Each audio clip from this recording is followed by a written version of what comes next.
Hello everyone, Radhe Radhe. कैसे हैं आप सब लोग? आई होप अच्छे होंगे और अपनी अपनी पढ़ाई में मस्त होंगे।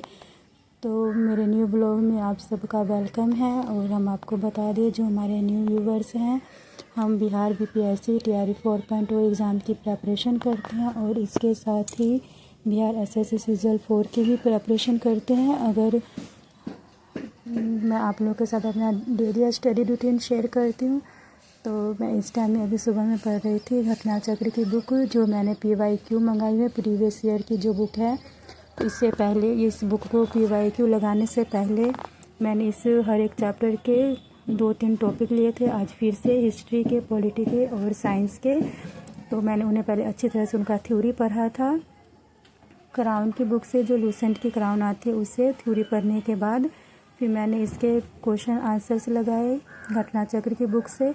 तो हमें ऐसा होता है ना कि जब हम किसी भी एग्ज़ाम की प्रेपरेशन करते हैं या फिर किसी भी सब्जेक्ट को, मतलब कि हम अपना मेन फोकस बना लेते हैं कि इस सब्जेक्ट में मेरे अच्छे मार्क्स आते हैं और इसमें कम मार्क्स आते हैं।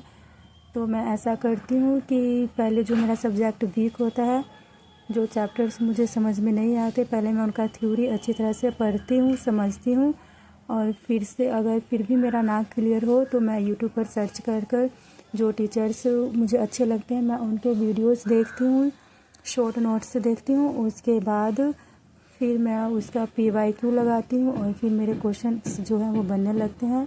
तो मुझे बहुत ही ज़्यादा बेनिफिट होता है। अगर आप लोग भी किसी भी एग्ज़ाम की प्रिपरेशन करते हो तो पहले आप अपना सब्जेक्ट मतलब डिफ़ाइन कीजिए कि आपके सब्जेक्ट में एग्ज़ाम में कौन कौन से सब्जेक्ट हैं और कितने मार्क्स के क्वेश्चन किस सब्जेक्ट से पूछे जाते हैं। उस तरह का आप अपना टाइम टेबल बनाइए और एक नोट्स बना लीजिए, कहीं पे नोट्स बनाकर चिपका लीजिए कि हाँ इतने क्वेश्चन आते हैं। तो मैं भी ऐसा ही करती हूँ। ऐसा करने से ऐसा होता है कि हमें बहुत ही ज़्यादा बेनिफिट होता है। तो स्टडी करने के बाद मुझे किचन का काम था, जो हर एक हाउस वाइफ का होता है। चाहे आप कितने पढ़े लिखे क्यों ना हो, आपको किचन का काम तो करना ही पड़ता है। तो किचन में इस टाइम मैं खाना बना रही थी। तो मैंने सोचा क्यों ना आज मैं आप लोगों के साथ अपना किचन का वीडियो भी शेयर करूं। तो खाना बनाते बनाते मैं आपको बताऊं कि मैं 2-3 वीडियो यूट्यूब के देख लेती हूँ, लेक्चर्स। क्योंकि एक ऐसा होता है ना कि अगर आपकी छोटी सी फैमिली है तो खाना बनाने में आप आधे से पौन घंटा में आपका खाना बन जाता है। अगर आपका बड़ी परिवार है, यानी कि जॉइंट फैमिली में अगर आप रहती हो, तो खाना बनाने में कम से कम 1.5 या पौने 2 घंटे तो लग ही जाते हैं। तो मेरे साथ भी ऐसा ही होता है। जब मैं खाना बनाने के लिए जब किचन में जाती हूँ तो मेरे 1.5 से 2 घंटे लग जाते हैं, क्योंकि मैं जॉइंट फैमिली में रहती हूँ और फैमिली भी बड़ी है।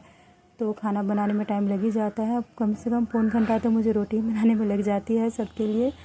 और जब वो खाना भी खाते हैं तो गर्म गर्म ही खाते हैं, तो तभी जब वो बोलते हैं तभी बनाना पड़ता है।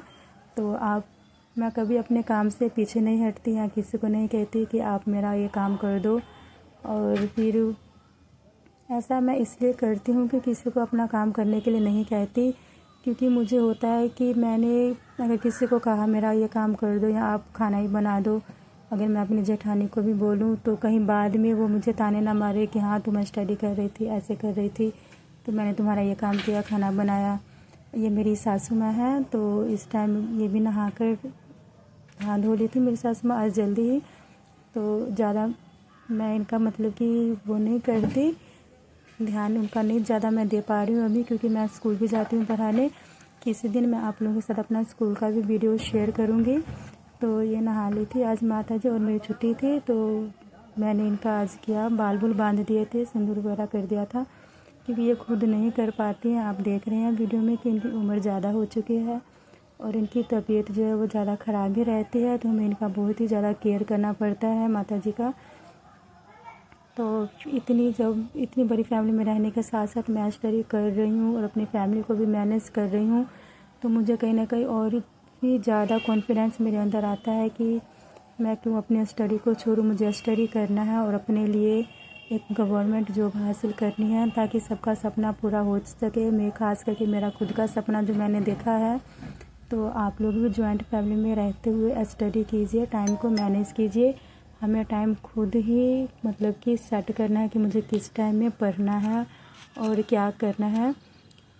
क्योंकि एक हाउस वाइफ के लिए आप ये सोचोगे कि मैं सुबह जल्दी, जैसे मैं 4 बजे में उठती हूँ, किसी दिन 5 बजे मैं जाग जाती हूँ, तो उस टाइम में मेरा मॉर्निंग टाइम में स्टडी का रूटीन रहता है कि मैं इतना सब्जेक्ट इस सब्जेक्ट को इतना टाइम दूंगी स्टडी के लिए, तो वह मैं देती हूँ।